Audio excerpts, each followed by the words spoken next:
I'm sure you've been looking forward to this particular part. I would now like to ask, Biogesic and John Lloyd, can you think of a more iconic duo? From Marielle, how did this partnership with John Lloyd start? Even though Sir Alex has already given us a little bit of a teaser as to why they chose John Lloyd back in 2007, can you elaborate a little bit more about this partnership and your choice of Lloydie talaga, feeling close? Congratulations, first and foremost, you made it. And so we started in 2007, and a year before that, the members of our leadership team, I think one of them is here, Sir Giselle, they asked the network who could be the best endorser for Biogesic. And I think their first choice was John Lloyd, but then we also had to ask for backup names, just in case. Alam ko, si Brad Pitt yung una. Okay, I think, yeah. George Clooney pala. Okay. So between Brad Pitt. Between George Clooney and Brad Pitt and John Lloyd Cruz, the ultimate recommendation of the network was John Lloyd Cruz. And we're very proud for the partnership that has blossomed this far. And as John Lloyd shared, it took us a while to get this going. But I think collaboration and partnership are really the keywords for this. So in the last 3 years, we've been having constant exchanges of what we could do, what else we could do for the brand, what we can do creatively, and even for communities. So as John Lloyd said, we're very proud also from the brand team to have taken the partnership this far and have this renewed opportunity again. Thank you very much for that, Marielle. Okay, so alam na namin kung ano, George Clooney, Brad Pitt, tapos ikaw pala yun. But kasi perfect talaga na to represent a Filipino brand and alaga for the Filipinos, kailangan talaga Filipino. Tama nga naman. Okay, this time around, we would like to ask Tin, there's something very special about this campaign, especially with Unilab. Can you tell us a little bit more about it? Hi, good morning to everyone. So yes, the campaign that you saw, the corporate material, the last video that was shown, that's definitely one of the, if not the most special material that we've had with John Lloyd. And hindi siya naging madali marating. May mga nagre-react na nakaka-relate. It was a journey. It was a long journey from what Lloydie was sharing na 3 years into before today, we were really talking about a lot of potential projects and may hit or miss, and then up until the shoot of this video, the night before, or 2 nights naman. 2 nights before the shoot of this video, we were still on the phone with John Lloyd and Mickey, talking about, okay ba to? Parang hindi eh. And it was really an exchange. It was an exchange of ideas, collaboration, and our Ogilvy partners here, we thank you for your patience. It was really an exchange of ideas that really resulted to this. And just to share maybe the shoot, going to the shoot of that particular material, we also didn't know what to expect because there was no script at all. There was really no, it was just the videos, the stimulus materials that hinagilap namin for you in 2 days. We also sought our partners from before, yung mga nag-work with Lloydie in the past, who also shared videos and their experiences with John Lloyd.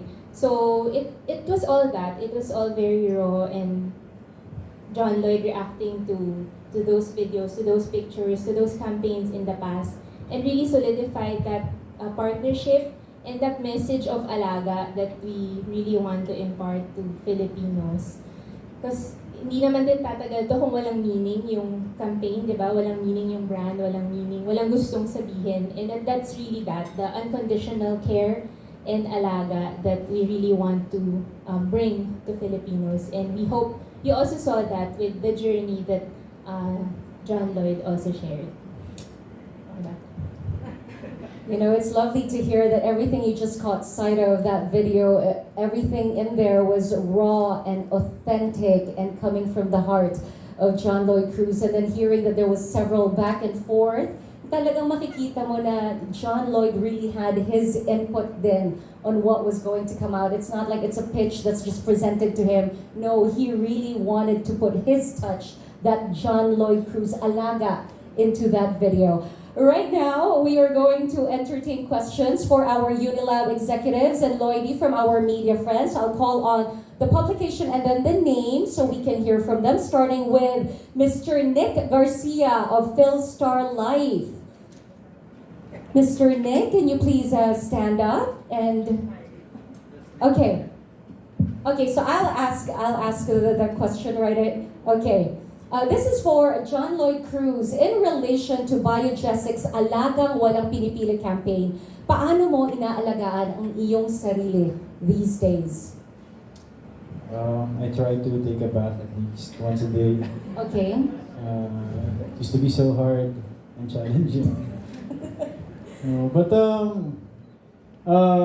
paano ko inaalagaan? Like it's important na you know kung saan yung it doesn't happen every day na hindi mo alam kung saan yung center mo. There are more challenging days than the rest of the days, pero it's important to go back and find that center. Ang laki ng nagagawa niya. Mostly you start internally and then kung makuha mo siya and then wala ka nang aalalahanin for the rest of the day. It's important yung to be active, especially yung first 2 hours upon waking up. Ayoko naman mag-lecture dito pero yung mga ganong habits very elemental sa well-being natin. These things for the longest time I've been taking for granted yung internal care. Pero na-realize ko, ang laki ng impact niya kung magagawa mo siya and magpe-preserve mo siya and yung maging habit mo siya. So, ayun. Kasi yung sa diet, medyo, alam mo naman, sarap kumain, di ba? So, kailangan mo siyang balansehin din. And so, ayun.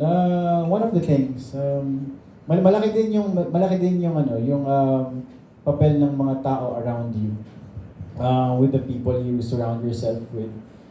They also play a very important part. So, yeah. Thank you. Feeling ko, John Lloyd, parang alam mo na yata yung susunod na tanong ni Nick. Kasi parang sinagot mo rin. So maybe you can elaborate a little bit more. Not really a lecture, but just give us a few more tips on how you handle stress. Aside from finding your center and then going inwards, what else do you do just to handle specifically stress? Mahirap yan kasi merong physical stress, merong mental stress eh. Maybe we can start with the mental stress because we know Well, that's the more yeah. important one. The mental stress siguro, always take a beat. Always take a beat. Manahimik ka muna. Diba? Reassess kung ano man yung nasa harap mo. I think that's very important. Parang I had to learn that the hard way. Kasi syempre dala rin ng trabaho ko, yung line of job, yung diba, almost every day I deal with my emotions. I manipulate my emotions to a point na hindi mo na siya alam i-handle. Kasi siya na yung nagli-lead sa'yo. Like, tingin ko masyado kong na-exploit yung emotions ko to a point na ganun pala yun. Like, naging challenging talaga siya. So, it's important, naging sobrang reactive mo because yun yung dinidemand sa'yo ng trabaho mo. So, nung nagkaroon ako ng time to take a pause, isa yun sa mga natutunan ko, like, yung importance ng silence, taking a beat kung merong nasa harap mo na medyo overwhelming to. Yung very brief moment na yon before you say anything, that's the most crucial moment na kung hindi mo siya babantayan, it becomes a habit. The physical stress is very obvious, di ba? Kung ang machine bumibigay, di ba, katawan din natin. So, importante yung how we restore our energies. Napakalaking bagay.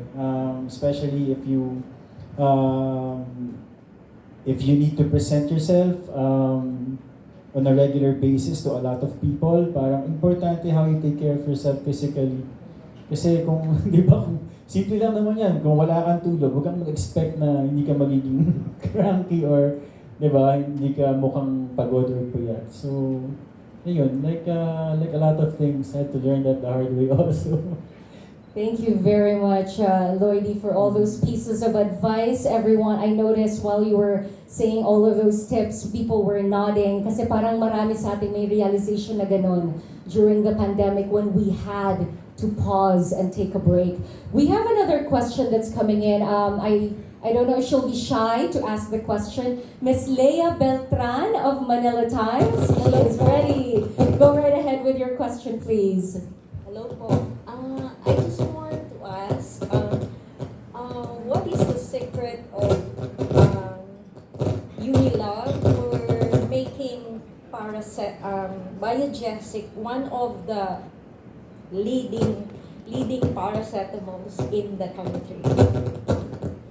Okay, so without revealing secrets of Unilab, what makes Biogesic, the leading one for the Filipinos? Aside po from having John Lloyd, of course. Which is no secret, ma'am. Yun lang po yung sagot ko. Sorry about that. Thank you for the question. Well, firstly, we live by the principle, we deliver what we say we deliver, right? So there's a commitment to quality. When we say trusted quality healthcare, there are a lot of standards that we follow. No? So the product must be excellent and good from a quality standpoint.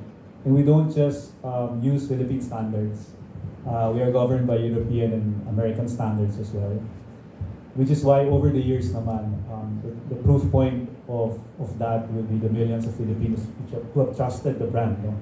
Of course, aided a lot by John Lloyd, but ultimately the product must be excellent. It must do what it says it will do, and it must be safe, it must be of quality. But if you talk about the success as well, I think we've been discussing it this morning, it goes beyond the product, right? John Lloyd touched on it too. It's not just about the sale. It's not just about giving the product to the person. It's what the brand stands for in the lives of people. And so hopefully with the help of John Lloyd and other things we're doing and other things we will do, you see that the brand really seeks to provide yung alagang Pilipino, alagang tunay, alagang biogesic. And yung consistency nun, yung dalawa, yung product tsaka what the brand stands for is I think what's allowed the brand to be successful for 57 years now. So, I hope I answered your question. We are getting a nod from Ms. Leia Beltran. Thank you so much for that question. And I believe that is all the time that we have for questions. Thank you so much to our media friends for those. And mas lumalim talaga ang pagkakakilala natin kay John Lloyd at syempre mas na-enlighten tayo sa renewed partnership niya with Unilab and Biogesic. Thank you so much, Sir Alex.